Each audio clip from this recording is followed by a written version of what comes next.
Hello friends, welcome back to our channel. இன்னைக்கு ஒரு week day vlog தான் உங்க கூட ஷேர் பண்ணிக்க போறேன். ஆரத்துக்கு ஸ்கூல் லீவ் சம்மர் ஹாலிடேஸ் அப்படின்றதுனால லேட்டாக தாங்க எழுந்துட்டு இருக்கோம். ஆல்மோஸ்ட் ஒரு 9 மணிக்கு அப்படி தான் எழுந்துக்கிறேன். அண்ட் இன்னும் ஒரு மாதம் இருக்குது. ஆகஸ்ட்டில் தான் ஆரத்துக்கு ஸ்கூல் ஸ்டார்ட் பண்ண போகிறாங்க திருப்பி. ஸோ அது வரைக்கும் ஜாலியாக வந்து மார்னிங்கில் நிம்மதியாக தூங்கிட்டு இருக்கேன். நெறைய பிளான்லாம் வச்சுட்டு இருந்தேன். இந்த சம்மர்ல வந்து நம்ம சீக்கிரமா காலங்காத்தால எழுந்துக்கணும். திருப்பி வாக்கிங் இந்த மாரிலாம் ஸ்டார்ட் பண்ணணும் அப்படின்னு நெனச்சிட்டு இருந்தேன். பட் இருக்கிறது 2 மந்த்ஸ். அந்த 2 மந்த்ஸ் நிம்மதியா தூங்கலாமே அப்படின்னு சொல்லிட்டு நான் தூங்கிட்டு இருக்கேன். ஸோ பிரகாஷ் எழுந்து வந்து காஃபி பண்ணிட்டு இருக்காரு. இந்த வீக் டேஸ்லலாம் பார்த்தீங்கன்னா, அவர் தான் காலங்காத்தால எழுந்து எனக்கு காஃபி பண்ணி குடுக்குறாரு. அது ஒரு பெரிய ஒரு பிளெஸ்ஸிங்ன்னு நெனைப்பேன் நானு. ஏன்னா ஆரித் ஸ்கூல் ஸ்டார்ட் பண்ணிட்டான்னா, நான் ஆல்மோஸ்ட் ஒரு 6:30 அப்படிலாம் எழுந்துருவேன். எழுந்துட்டு அவனுக்கு லஞ்ச்லாம் ப்ரிப்பேர் பண்ணிட்டு, நான் தான் வந்து காஃபி போடுவேன். பட் லீவுன்றதுனால நான் வந்து நல்லா என்ன தூங்க வச்சுட்டு, அவர் காஃபி போட்டு குடுத்துட்டுருக்காரு. ஆஃப்டர் 4 இயர்ஸ்க்கு அப்புறம் 4 இயர்ஸ் 3 இயர்ஸ்க்கு அப்புறமா அவரா வந்து கேமராவ ஆன் பண்ணி விளாக் பண்ணிட்டுருக்காருங்க. ஸோ ஆரத் தூங்கிட்டு இருக்கு. ஸோ அதுக்குள்ள ஒரு புக் இருந்தது. அந்த புக்க படிப்போம். ஆரத்தோட புக் தான் அது. ஸோ அத படிச்சு பார்க்கலாமே அப்படின்னு சொல்லிட்டு ஓப்பன் பண்ணா, அதுக்குள்ள அது கீழ இறங்கி வந்துட்டு, "இந்த புக் வந்து ரொம்ப நல்லா இருக்கும்மா. கண்டிப்பா நீயும் ட்ரை பண்ணு" அப்படின்னு சொல்லிட்டு அவன் பேசிட்டு இருந்தான். ஸோ அவனுக்கும் பால கொடுத்துட்டு, பெசரட் தான் பண்ணிட்டு இருக்கேங்க. பெசரட் வந்து என்னோட ஒன் ஆஃப் த ஃபேவரட் பிரேக்ஃபாஸ்ட்ன்னு சொல்லலாம். அவ்ளோ பிடிக்கும் எனக்கு. பட் ஒன்லி இந்த சம்மர் டைம்ல தான் சாப்பிட முடியும். வின்டர் டைம்ல சாப்பிட்டா எனக்கு சைனஸ் இருக்கிறதுனால கோல்ட் பிடிச்சிரும். ஸோ பச்சை பயிர வந்து நான் நைட்டே ஊற வச்சாச்சு. ஊற வச்சுட்டு, அதுக்கு பார்த்தீங்கன்னா, சீரகம், அர ஒரு 2 பச்சை மிளகாய், காஞ்ச மிளகான்னு வருது. பச்சை மிளகாய், இஞ்சி ஒரு விரல் அளவு குட்டி இஞ்சி இதெல்லாம் போட்டுட்டு, பச்சை பயிரையும் போட்டு ஊற வச்சிருந்த பச்சை பயிரையும் ட்ரெயின் பண்ணி அதையும் ஆட் பண்ணிட்டு, சால்ட் ஆட் பண்ணிட்டு, நான் வந்து கிரைண்ட் பண்ணி எடுத்துக்க போறேன். நல்லா ஃபைன் பேஸ்ட்டா தோசை மாவுக்கு எப்படி இருக்கும், அந்த மாதிரி நான் வந்து அரைச்சு எடுத்துக்க போறேன்.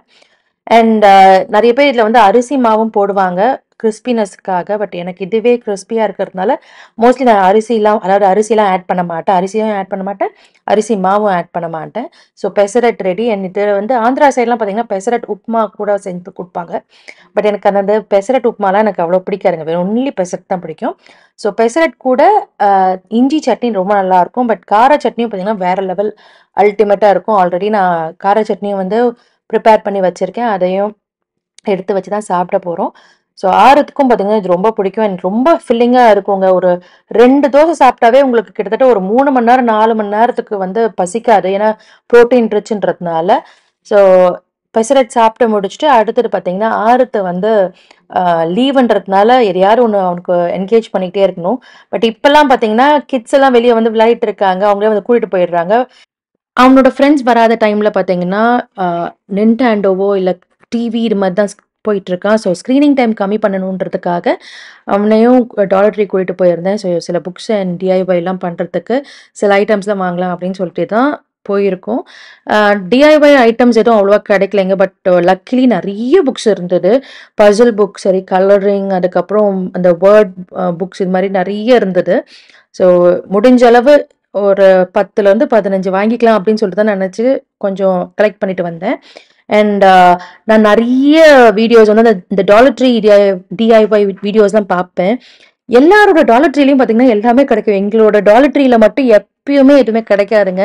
ஸோ ஆஸ் யூசுவல் இந்த வாட்டியும் பார்த்தீங்கன்னா, நான் எதெல்லாம் வேணும் அப்படின்னு சொல்லிட்டு எழுதி வச்சு எடுத்துட்டு போனேனோ, அதெல்லாம் வந்து ஒண்ணுமே கிடைக்கல. ஸோ என்னெல்லாம் வாங்கிட்டு வந்திருக்கேன் அப்படின்னு சொல்லிட்டு பார்த்தீங்கன்னா, பாப்கார்ன் பண்றதுக்கு பேப்பர் பேக். நம்மளோட பாப்கார்ன் மிஷின் உடைஞ்சு போச்சு. ஸோ மைக்ரோவேவ்லயே வந்து பாப்கார்ன் பண்ணலாம் அப்படின்னு சொல்லிட்டு தான் அந்த பேப்பர் பேக் வந்து வாங்கிட்டு வந்திருக்கேன். அடுத்தது வந்து பேப்பர் ஸ்ட்ரா பார்த்தேன். நான் டாலர் ட்ரீல எப்பயுமே பேப்பர் ஸ்ட்ரா பார்த்ததில்ல. பிளாஸ்டிக் ஸ்ட்ரா தான் இருந்தது. ஸோ அ கொஞ்சம் ஹெல்தியா அண்ட் பிளாஸ்டிக்ல இருந்து வெளிய வரலாமே அப்படின்னு சொல்லிட்டு தான் இந்த பேப்பர் ஸ்ட்ரா கொஞ்சம் வாங்கிட்டு வந்திருக்கேன். அடுத்தது பார்த்தீங்கன்னா, ஆரத்தோட ஐட்டம்ஸ் தான் இந்த டூடல் ட்ரான்னு சொல்லிட்டு அனிமல்ஸ் எல்லாம் எப்படி ட்ரா பண்றது அப்படின்னு அது மாதிரி உங்களுக்கு நெறைய இருக்கு. பட் இது வந்து கொஞ்சம் சின்ன பசங்களுக்கு. பட் ஸ்டில் ஆரத்தும் வந்து என்ஜாய் பண்ணுவானே அப்படின்னு சொல்லிட்டு தான் நான் வாங்குனேன். ஆரத் வந்து ஓகே அப்படின்னுச்சு. இருந்தாலும் இந்த ஃப்ராக்லாம் எப்படி வந்து ஈஸியா வரையலாம். அது மாதிரிலாம் இருக்கு. பார்த்தீங்கன்னா தெரியும் உங்களுக்கு. மேல வந்து ஃப்ராக் இருக்கு. இது எல்லாமே பார்த்தீங்கன்னா $1.25 இது. அண்ட் ராபிட் இருக்கு. ராபிட் வந்து நீங்க எப்படி சர்க்கிள் போட்டு ட்ரா பண்ணலாம் அப்படின்னும் இருக்கு. கேட் அடுத்தது. ஸோ ரொம்ப குட்டி பசங்கலாம் என்ஜாய் பண்ணுவாங்க. எனக்கு ஆரத் என்ஜாய் பண்ணுவானான்னு தெரியல. பட் ஸ்டில் நான் எனக்கு அது பார்த்த உடனே ரொம்ப இன்ட்ரெஸ்டிங்கா இருக்கிறதுனால வாங்கிட்டு வந்தேன். நெறைய வேர்ட் ஹண்ட் புக்ஸ் தாங்க பார்த்தேன். வால்யூமா இருந்தது. ஸோ ஒரு 2 வால்யூம் மட்டும் நான் வாங்கிட்டு வந்திருக்கேன். இது வந்து வேர்ட் ஹண்ட் இதோட வால்யூம் பார்த்தீங்கன்னா 155 அண்ட் 156 அடுத்தது ஒண்ணுன்னு நெனைக்கிறேன். அது 2 வாங்கிட்டு வந்திருக்கேன். எனக்கும் ஆரத்துக்கும் இது ரொம்ப பிடிக்குங்க. நாங்க 2 பேரும் சேர்ந்து ஃபைண்ட் பண்ணுவோம். எத்தன நான் ஃபைண்ட் பண்றேன், எத்தன அவன் ஃபைண்ட் பண்றான் அப்படின்னு சொல்லிட்டு ஒரு காம்படிஷன் மாதிரி இருக்குங்க. அது ரொம்ப நல்லா இருக்கும். ரொம்ப இன்டராக்டிவாவும் இருக்கும். அண்ட் குழந்தைங்க கூட வந்து ஏதாவது ஒரு நம்ம ஒரு ஏஜ் வரைக்கும் நம்மளால விளையாட முடியுங்க. அதுக்கப்புறம் பார்த்தீங்கன்னா, நம்மள விட்டு கொஞ்சம் அவங்க தனியா போய் அவங்களுக்கு ஒரு வேர்ல்ட்ல இருப்பாங்க. So this is the right time, அதாவது ப்ரெஷியஸ் டைம்ன்னு சொல்லுவேன். அ குழந்தைங்க கூட வந்து இன்டராக்ட் பண்ணி, அவங்க கூட சேர்ந்து விளையாடுறதுன்றது. ஸோ இப்போ வந்து நம்மளால அவங்க லெவல்ல இறங்கிலாம் ஓடி பிடிச்சுலாம் விளையாடுறது வந்து அந்த அளவு சாத்தியம் இல்ல. பட் ஸ்டில் இது மாதிரி நம்ம வேர்ட் வேர்ட் ஃபைண்ட் பண்றதோ, இல்ல பிக்சர்ஸ் வந்து அந்த ஃபைண்ட் பண்றது, ஹிடன் பிக்சர்ஸ்லாம் ஃபைண்ட் பண்றது, Costcoலலாம் இதெல்லாம் விக்கிற ஒரு பண்டில் ஒரு 12 புக்ஸ் என்னமோ இருக்குங்க. ஒரு பண்டில்ல. அது மாதிரிலாம் நான் நெறைய வாங்கிட்டு வந்து வச்சுப்பேன். சம்மர் டைம்ல பார்த்தீங்கன்னா, இப்படிதான் வந்து செமையா பொழுது போகும் இது. அதுக்கப்புறம் கேரம் போர்டு விளையாடுறது, இல்லன்னா அந்த சீக்வென்ஸ் விளையாடுறது, இல்லன்னா சாரி விளையாடுறது, இது மாரி நெறைய கேம்ஸ் விளையாடுவோம். இன்னொரு வேர்ட் ஃபைண்ட் புக்கும் குட்டி புக் அது. வால்யூம் 192 அப்படின்னு போட்டிருக்கு. ஸோ எல்லாமே பார்த்தீங்கன்னா $1.25ங்க. அண்ட் இந்த சுடோக்கு வந்து நான் தான் வாங்குனேங்க. நம்மளோட சின்ன வயசுல நம்மலாம் வந்து பண்ண அந்த பேப்பர்லலாம் சுடோக்கு வரும் இல்லைங்களா? ஸோ அதெல்லாம் சால்வ் பண்ணுவோம் இல்லைங்களா? ஸோ அதெல்லாம் சொல்லி இது ரொம்ப நல்லாருக்கும், இன்ட்ரெஸ்டிங்கா இருக்கும், ரொம்ப சூப்பரா இருக்கும். கண்டிப்பா ட்ரை பண்ணி பாரு அப்படின்னு சொல்லிட்டு நான் தான் வாங்கிட்டு வந்திருக்கேன். அது எவ்வளோ அளவு அவனுக்கு பிடிக்கும்னு தெரியல. ஏன்னா இந்த இந்த காலத்து கிட்ஸ்லாம் வேற லெவல்ல இப்போ இருக்குங்க. ரொம்ப லேட் ஆயிடுச்சுங்க. 1:00 ஆயிடுச்சு. லஞ்ச் ப்ரிப்பேர் பண்ண வந்தாச்சு. லஞ்ச் என்னன்னு பார்த்தீங்கன்னா, வெண்டைக்காய் காரக்குழம்பு, பீர்க்கங்கா கூட்டு, அதுக்கப்புறம் அப்பளம். இதுதான் இன்னைக்கு லஞ்ச்சு. ஸோ வெண்டைக்காய் காரக்குழம்புக்கு வந்து வெண்டைக்காவ அ எண்ணெயில வதக்கி அத தனியா வச்சாச்சு. ஸோ எண்ணெயில வடகம் போட்டு, வெங்காயம் போட்டு, அப்புறம் பூண்டையும் போட்டு நல்லா வதக்கிட்டு, தக்காளி போட்டுட்டு, அ உப்பு, மொளகாத்தூள், மஞ்சத்தூள் போட்டு அதையும் வதக்கிட்டு, புளிய நல்லா கரைச்சு அதையும் விட்டுட்டு, அதாவது அதையும் ஆட் பண்ணிட்டு, புளியோட பச்சை வாசனை போற வரைக்கும் நல்லா கொதிக்க விட்டுங்க. அட்லீஸ்ட் ஒரு 10 மினிட்ஸ் ஆகும். ஸோ அது நல்லா கொதிச்சதுக்கப்புறம், அந்த ஆல்மோஸ்ட் எண்ணெய்லாம் பிரிஞ்சு வரும் இல்லைங்களா? அந்த டைம்ல பார்த்தீங்கன்னா, அந்த ஃப்ரை பண்ணி வச்சிருக்க எண்ணெயில வதக்கி வச்சிருக்க வெண்டைக்காவ ஆட் பண்ணி, ஒரு 5 நிமிஷம் திருப்பி கொதிக்க வச்சு ஆஃப் பண்ணிட்டோம்னா, வெண்டைக்காய் காரக்குழம்பு ரெடி. நல்ல எண்ணெய் வந்து பிரிஞ்சு இருக்கு பாருங்க. வெண்டைக்காய் காரக்குழம்பு. ஸோ அந்த வாய்ஸ் ஓவர் பண்ணும்போதே பார்த்தீங்கன்னா, அப்படியே இதுவாகுது. அது கூட பீர்க்கங்காய் கூட்டு அண்ட் அப்பளம். லஞ்ச் செஞ்சு முடிக்கிறதுக்குள்ள 2:30, 2:45 ஆயிடுச்சு. பிரகாஷ் இன்னும் மீட்டிங்ல இருக்காரு. ஸோ அவர் வந்ததுக்கப்புறம் எல்லாம் 3 பேரும் சேர்ந்து சாப்பிட்டுட்டு, அப்படியே உட்காந்துட்டு, நானும் ஆருத்தும் ஒரு மூவி பார்க்கலாம் அப்படின்னு சொல்லிட்டு Netflixல மூவி போட்டாச்சு. ஆருத் வந்து மூவி பார்த்துட்டுருக்கு. நான் வந்து ஆருத்தோட ஸ்கூல் சப்ளைஸ் மறந்துட்டேன் ஆர்டர் பண்றதுக்கு. ஸோ அத Walmart, அதுக்கப்புறம் Amazon, Target எதுல வந்து ரொம்ப சீப்பா இருக்கு அப்படின்னு சொல்லிட்டு அத கம்பேர் பண்ணி எல்லாத்தையும் ஆட் பண்ணிட்டுருக்கேன். ஸோ கார்ட்ல போட்டு விட்டோம்னா அது வந்துரும். மோஸ்ட்லி லாஸ்ட் இயர் வரைக்கும் நாங்க வந்து ஸ்கூல்லயே ஆர்டர் பண்ணிடுவோம். பட் இந்த வாட்டி பார்த்தீங்கன்னா, $80ன்னு ஆயிடுச்சு. சரி நம்பளே வாங்கிடலாமே அப்படின்னு சொல்லிட்டு தான். ஏன்னா சில ஐட்டம்ஸ் வேற யூஸ் பண்ணாம அப்படியே வீட்ல இருக்கு. ஸோ நம்பளே ஆர்டர் பண்ணிடலாம் அப்படின்னு சொல்லிட்டு தான் எல்லாத்தையும் ஆர்டர் பண்ணிட்டு இருக்கேங்க. அதுக்குள்ள பார்த்தீங்கன்னா, அ நல்லா இடிக்க ஆரம்பிச்சது. மார்னிங்லேருந்து அப்படி ஒரு வெயிலுங்க. ஆ இங்க மோஸ்ட்லி ஜார்ஜியால எப்பயுமே பார்த்தீங்கன்னா, இந்த கேரளா இது மாதிரி வெதர் மாதிரி மார்னிங்லலாம் நல்லா வெயில் அடிக்கும். அ 3 மணி ஆயிடுச்சுன்னா நல்லா மழை பெய்யும். ஃபியூ இயர்ஸா பார்த்தீங்கன்னா, அப்படியே அது உல்டாவா ஆயிடுச்சு. ஃபுல் டேவும் வந்து வெயில் அடிச்சு அப்படி கொளுத்தி எடுத்துருச்சு. பட் இந்த வருஷம் பார்த்தீங்கன்னா, இந்த சம்மரே பார்த்தீங்கன்னா, சம்மர் மாதிரி இல்ல. ஸ்ப்ரிங் மாதிரி இருக்கு. அப்பப்போ மழை குளிரா இருந்தது கொஞ்சம். பட் இப்போ இந்த வீக் பார்த்தீங்கன்னா, கொஞ்சம் வெயில் இருக்கு. மார்னிங்ல நல்ல வெயிலா இருந்தது. நான் டாலர் ட்ரீல போம்போதெல்லாம். இப்ப பார்த்தீங்கன்னா, அப்படியே இருட்டிட்டு வந்துருச்சு. அப்பப்போ ரொம்ப ஆஃபனா பார்த்தீங்கன்னா, ஹெயில் ஸ்டார்ம்லாம் வந்துட்டுருக்குங்க. அட்லாண்டா வந்து நான் சொன்ன மாரி 11 இயர்ஸ் ஆகுது. நான் இதுவரைக்கும் ஹெயில் ஸ்டார்ம் பார்த்ததே கிடையாது. ரொம்ப குட்டியோண்டா எப்பயாவது ஒரு 1 மினிட் அப்படி வந்திருக்கு. பட் லாஸ்ட் வீக் ஒரு ஹெயில் ஸ்டார்ம் இருந்தது. அண்ட் இந்த வீக் இப்ப நான் வாய்ஸ் ஓவர் பண்ற முன்னு நாளும் பார்த்தீங்கன்னா, செம்ம சிவியர் ஹெயில் ஸ்டார்மு. ஒரு 20 மினிட்ஸ் வந்து கன்டினியூஸா ஹெயில்ஸ் அ ஹெயிலா வந்து விழுந்துட்டு இருந்தது.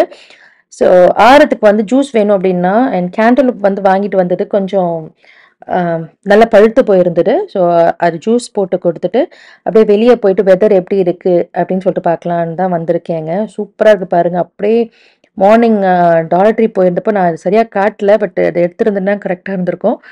அப்படி ஒரு வெயில் அடிச்சிட்டு இருந்தது. இப்ப அப்படியே கிளவுடி ஆக ஆரம்பிச்சிருச்சு. இன்னும் ஒரு 1/2 அன் ஹவர்ல நல்ல மழை இருக்கு. அண்ட் விண்ட் இந்த ட்ரீஸ்லாம் ஆடுறது தெரியும்னு நினைக்கிறேன். அப்படி ஒரு விண்ட் வேற. அண்ட் நான் வாய்ஸ் ஓவர் பண்ற முன்ன நாள் பார்த்தீங்கன்னா, எல்லா காரும் அப்படியே ஸ்டாப் ஆயிட்டு, யாராலயும் டிரைவ் பண்ண முடியல. அந்த அளவு காத்து, ஹெயில் ஸ்டார்ம். அண்ட் நான் வேற பயந்துட்டே இருந்தேன். எங்க கேம்ரி நம்ம கார் வேற வெளிய இருக்கு இல்லைங்களா? அது வந்து அ டேமேஜ் ஆயிடுமோ அண்ட் ரூஃப் டேமேஜ் ஆயிடுமோன்ற பயந்துட்டு இருந்தேன். ஏன்னா 20 மினிட்ஸ் கன்டினியூஸா வந்து ஹீல் ஸ்டார்ம் ஆயிருந்தது. ஸோ அத முடிச்சுட்டு அப்படியே கொஞ்ச நேரம் ஆரத் கூட விளையாடிட்டு, சீக்வென்ஸ் இதெல்லாம் விளையாடி முடிச்சுட்டு, நைட் டின்னர் பண்ண ஆரம்பிச்சிருக்கேன். டின்னர் பார்த்தீங்கன்னா, மஷ்ரூம் கறியும், சப்பாத்தியும் தான் பண்ணலான்னுங்க. இந்த மஷ்ரூம் கறிக்கு வந்து ஒரு சில பொருட்கள்லாம் வதக்கி அரைக்கணுங்க. ஸோ அதுக்கு ஒரு கடாயில 1 டேபிள் ஸ்பூன் எண்ணெய் விட்டு, 1 டீஸ்பூன் சோம்பு அத போட்டு நல்லா பொரிஞ்சதுக்கப்புறம், கொரியாண்டர் சீட்ஸ் வந்து 1 டேபிள் ஸ்பூன் அதையும் ஆட் பண்ணிட்டு, அதுக்கப்புறம் கருவேப்பில கொஞ்சம் ஆட் பண்ணியிருக்கேன். அதுக்கப்புறம் 2 காஞ்ச மிளகா ஆட் பண்ணியிருக்கேங்க. ஆறதுக்காக கொஞ்சம் கம்மியா தான் காரம் ஆட் பண்ண போறேன். ஸோ அத ஆட் பண்ணிட்டு, அதுக்கப்புறம் வெங்காயம் வந்து 1 1/2 வெங்காயம் வந்து அதையும் சாப் பண்ணி அதையும் ஆட் பண்ணிட்டேன். ஆட் பண்ணிட்டு வெங்காயம் கொஞ்சம் ஒரு பிங்கிஷ் கலர்ல அ கலர் மாறுற வரைக்கும் ஒரு 3லருந்து 4 நிமிஷம் நல்லா வதக்கிக்கலாங்க. வதக்கிட்டதுக்கப்புறம் பார்த்தீங்கன்னா, ஒரு 1 tablespoon ginger garlic paste அத ஆட் பண்ணிடுறேன். ஆட் பண்ணிட்டு அந்த ஜிஞ்சர் கார்லிக் பேஸ்ட்டோட பச்சை வாசனை போற வரைக்கும் நல்லா வதக்கிக்கலாம். ஒரு 2லருந்து 3 நிமிஷம் வரைக்கும் நல்லா வதக்கிக்கலாங்க. அண்ட் இத வந்து நான் ஃப்ரீசர்லேருந்து எடுத்து அப்படியே போட்டதுனால கொஞ்சம் கட்டியா இருக்கு.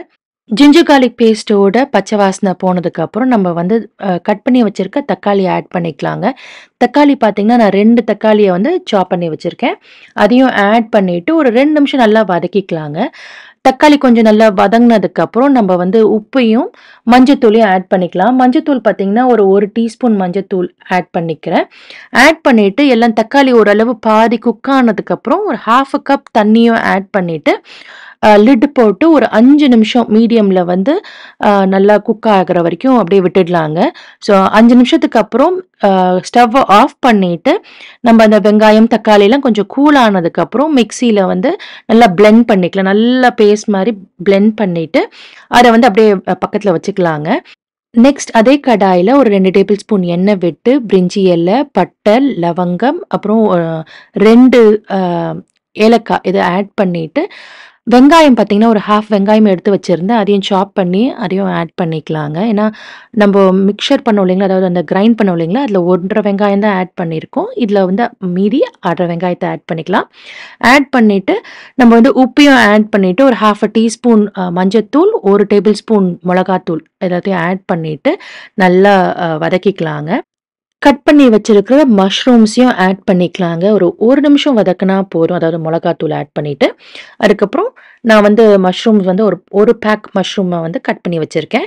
அதையும் ஆட் பண்ணிட்டு, நல்லா கோட் பண்ணிக்கிறேங்க. மசாலா நல்லா கோட் ஆகுற வரைக்கும் ஒரு 2 நிமிஷம் நல்லா வதக்கிக்கலாம்.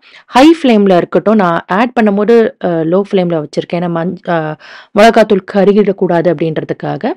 மஷ்ரூம ஆட் பண்ணதுக்கப்புறம் எல்லாத்தையும் நல்லா வந்து மிக்ஸ் பண்ணி விடுங்க. அந்த மசாலாலாம் வந்து இந்த மஷ்ரூம்ல நல்லா கோட் ஆகுற மாரி ஒரு 2 நிமிஷம் நல்லா வதக்கிக்கலாம். ஏன்னா மஷ்ரூம்லயும் கொஞ்சம் தண்ணி விடும். ஸோ வதக்குனதுக்கப்புறம் பார்த்தீங்கன்னா, நம்ம பிளெண்ட் பண்ணி வச்சிருக்கோம் இல்லைங்களா? அந்த மிக்ஸ்சர் அதையும் ஆட் பண்ணிடலாம். ஆட் பண்ணிட்டு, மஷ்ரூம் எல்லாம் நல்லா கோட் ஆகுற மாரி மிக்ஸ் பண்ணிட்டு, லிட் போட்டு ஒரு 10 நிமிஷம் மீடியம் ஃப்ளேம்ல நம்ம பாயில் பண்ண விட்டுடலாங்க. 10 நிமிஷத்துக்கு அப்புறம் ஓப்பன் பண்ணிட்டு, கட் பண்ணி வச்சிருக்க கொத்தமல்லி ஆட் பண்ணிடலாம். கொத்தமல்லி ஆட் பண்ணிட்டு, அதுக்கப்புறம் ஒரு நீங்க வேணும்னா கோகனட்டையும் நீங்க அரைச்சு ஊத்தலாங்க. பட் என்கிட்ட வந்து கிரீம் இருக்கிறதுனால நான் கிரீம் தான் வந்து ஃபைனலா ஆட் பண்ணிட்டு ஆஃப் பண்ணிட போறேன். ஸோ மஷ்ரூம் கிரேவி ரெடி ஆயிடுச்சு. ரொம்ப நல்லாருக்கும். இத நீங்க வந்து பரோட்டா கூட கூட சாப்பிடலாம். சப்பாத்தி, தோசை எல்லாத்து கூடவும் சாப்பிடலாங்க. ஸோ கிரேவி ரெடி ஆயிடுச்சு. சப்பாத்தி வந்து பண்ணிட்டுருக்கேன். அண்ட் பிரகாஷ் வந்து சப்பாத்தியே சுட்டு எடுத்துருவாரு. ஸோ டின்னர் ரெடி ஆயிடுச்சு. இப்படித்தான் எங்களோட சம்மர் வெக்கேஷன் போயிட்டுருக்கு. இந்த வீடியோ பார்த்துட்டு நீங்க ரொம்பவே என்ஜாய் பண்ணியிருப்பீங்கன்னு நம்புறேன். அடுத்த ஒரு நல்ல வீடியோல பார்க்கலாங்க. Thank you. பாய்.